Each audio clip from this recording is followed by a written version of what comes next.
So guys, ito nga pala yung papalitan natin ulit. Tawag dito ay thermistor. So ang purpose daw nito, ayon kay paring ChatGPT, siya yung nagsisense kung malamig na ba yung kotse o yung loob ng kotse o o mainit pa. So kapag malamig na, siya yung nagbibigay ng signal kay aircon na patayin mo na yung lamig para mag-stabilize yung temperature na gusto mo sa kotse. Siguro ito yun. Yan, yung maliit na yan. Yan yung nagsisense. Tapos ito yung pinaka-connector.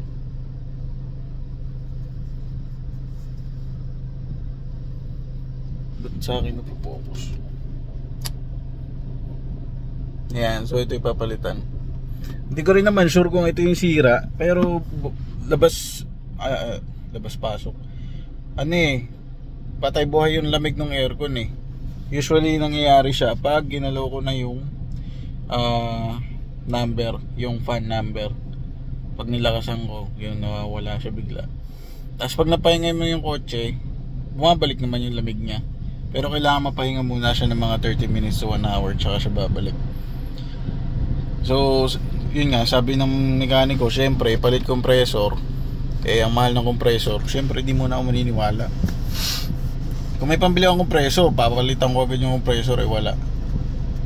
So kaya nag-search muna ako kay ChatGPT. So kala ko dahil sa belt, kaya nagpalit din ako ng belt. Well, maingay na rin naman yung belt ko. Pero ayun, nung pinalitan, hindi pa rin siya gumana. Nawawala pa rin yung aircon. So sabi doon sa ChatGPT, ito yung possible cause, thermistor. So ito muna ipapalitan ko. Ayan guys, dito nga pala nakalagay ito, yung sinasabi kong papalitan, thermistor. Dito siya nakalagay, banda dito. Natanggal ko na siya kasi ito yung papalit ko.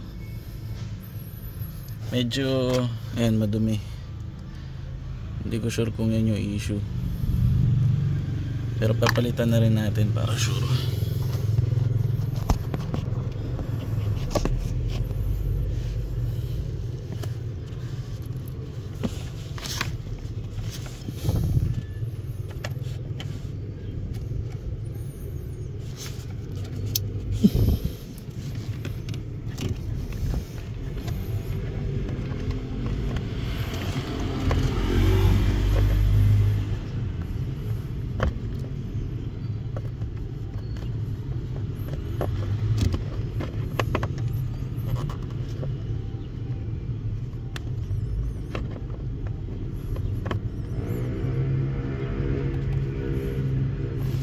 Alright. Tangin, hirap yung muko. Uy.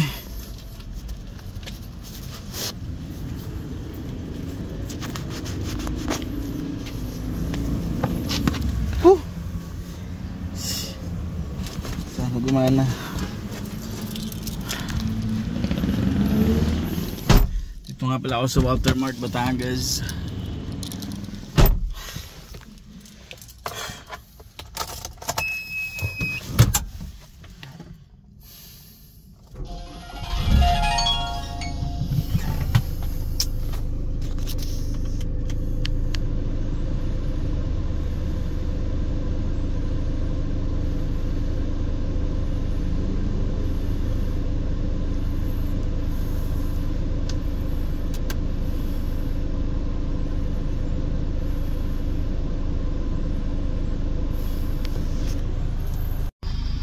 Ayun guys, mukhang mission failed successfully. Di gumana, putik, di lumamig. Gagawin ko, lilinisin ko yung dati. Sana gumana, ang init, puking ina. Pag di gumana, kailangan talaga magpalit ng original. So yun yung sugal sa mga bumibili ng replacement. Minsan gumagana, minsan hindi. Sheesh. Okay, nilinisan ko yung luma. Ito yung bago. Pinalik ko na yung luma. Lumamig naman. So hindi ko sure kung dahil sa napahinga lang yung kotse. Kasi dati ganun din yung nangyayari. Pag napahinga mo na yung kotse, gagana siya pagkabukas mo ulit. Pero gumana siya.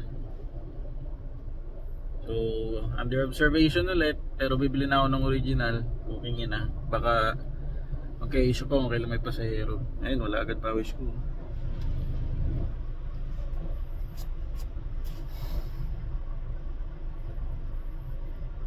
Dami na sira na itong mga na to.